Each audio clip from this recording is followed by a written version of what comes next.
नमस्कार, ओम शांति। बहुत बहुत स्वागत और अभिनंदन आप सभी का 27 फरवरी 1983 की अव्यक्त मुरली की इस विशेष चर्चा में।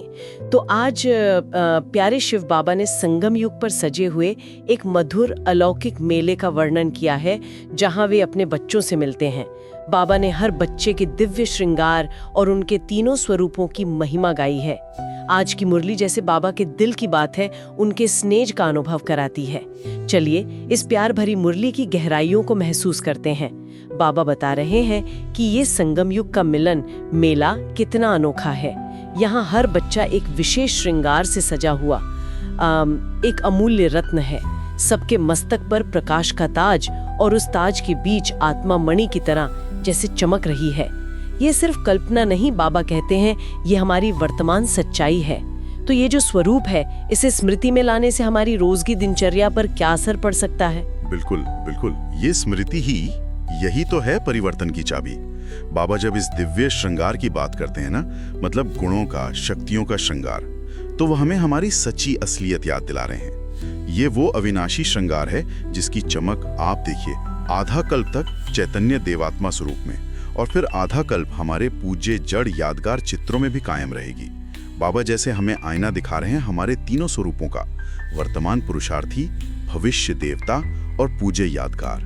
इन तीनों को एक साथ देखना, ये समझना कि हम कौन थे, कौन बन रहे हैं और कौन बनेंगे, ये वर्तमान के पुरुषार्थ में बहुत मदद करता है। हिम्मत बढ़ जाती है। हाँ, ये सिर्फ ज्ञान नहीं है, ये अनुभव करने की बात है। हाँ बिल्कुल, और इसी अनुभव से जुड़ा है वो स्नेह का जादू जिसका बाबा वर्णन कर रहे हैं। बच्चे इतने प्यारे जादूगर हैं कि निर्बंधन बाप को भी स्नेह के बंधन में बांध लेते हैं। ये बात कितनी गहरी है, जो सर्व बंधनों से मुक्त है।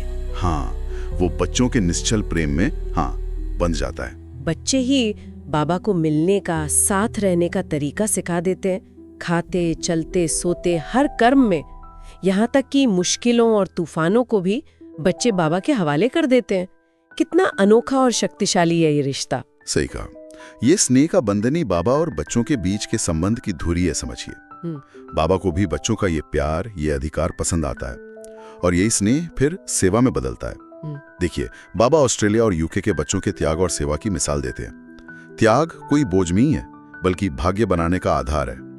जब हम दूसरों को आगे बढ़ाने का सोचते हैं ना, निस्वार्थ भाव से सेवा करते हैं, तो अनेकों की दुआएं वो स्वतः ही हमारे भाग्य के खाते में जमा होती हैं। ये एक आध्यात्मिक लेन देन है, जहां देने से बढ़ता है। हाँ, और ये सेवा सिर्फ कोई स्थूल कार्य नहीं है। जैसा आपने कहा, बाबा एकता पर भी बहुत जोर दे रहे हैं। भले ही हम अलग अलग देशों में रहते हों, स्थूल में भिन्नताएं हों, लेकिन आत्मिक स्तर पर सब एक बाप के बच्चे, एक मधुबन निवासी हैं। ये एक की भावना, एक मत, एक मंजिल, एक रस स्थिति, यही तो विश्व कल्याण का आधार बनती है। बिल्कुल, और इसी एकता और स्नेह की भावना को बाबा ने नई जगहों पर सेवा की सफलता का आधार बताया है। बाबा ने स्पष्ट किया है कि सफलता तब मिलती है जब मनसा, वाचा और कर्मणा, मतलब तीनों सेवाएं एक साथ एक ही समय पर होती हैं। मनसा यानी सबके प्रति शुभ भावना, कल्याण की कामना रखना। वाचा यानी ऐसे बोल जो आत्मा का परिचय और संबंध सीधे बाप से जोड़े, सिर्फ ज्ञान का वर्णन नहीं। और कर्मणा यानी हमारा चलन, हमारा व्यवहार इतना स्नेही और शांत हो कि आत्माएं खुद आकर्षित हों। इन तीनों का संतुलन यही सेवा को प्रभावशाली बनाता है। अच्छा, इसका मतलब है कि सेवा सिर्फ बोलना या कुछ करना ही नहीं है, बल्कि हमारी आंतरिक स्थिति, हमारी भावनाएं और हमारा व्यवहार, ये सब मिलकर सेवा करते हैं। हाँ जी, बिल्कुल। और बाबा ये निश्चय दिलाते हैं कि सेवा के हर कदम में कल्याण भरा है। परिणाम चाहे जो भी दिखे, अगर एक आत्मा तक भी परमात्मा का संदेश पहुंचता है तो वो बहुत बड़ी सफलता है। इस निश्चय और निस्वार्थ भावना से की गई सेवा कभी व्यर्थ नहीं जाती, वो बीज फलीभूत होता ही है। तो आज की मुरली से बाबा ने हमें हमारे अमूल्य स्वरूप, उस अविनाशी श्रृंगार और बाप के साथ हमारे गहरे मीठे स्नेह के बंधन की कितनी सुंदरता से याद दिलाई है।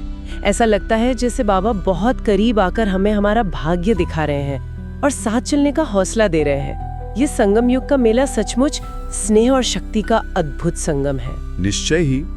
तो आज ये चिंतन साथ लेकर जा सकते हैं सब, कि बाबा ने जो ये अविनाशी श्रृंगार हमें पहनाया है और जो निरंतर साथ का अनुभव कराया है, उसे अपने रोजमर्रा के जीवन में हर संकल्प, बोल और कर्म में और स्पष्ट रूप से कैसे महसूस करें, कैसे इस दिव्य नशे और बाप के स्नेह की शक्ति को अपनी चुनौतियों का सामना करने और खुश रहने में इस्तेमाल करें। ओम शांति।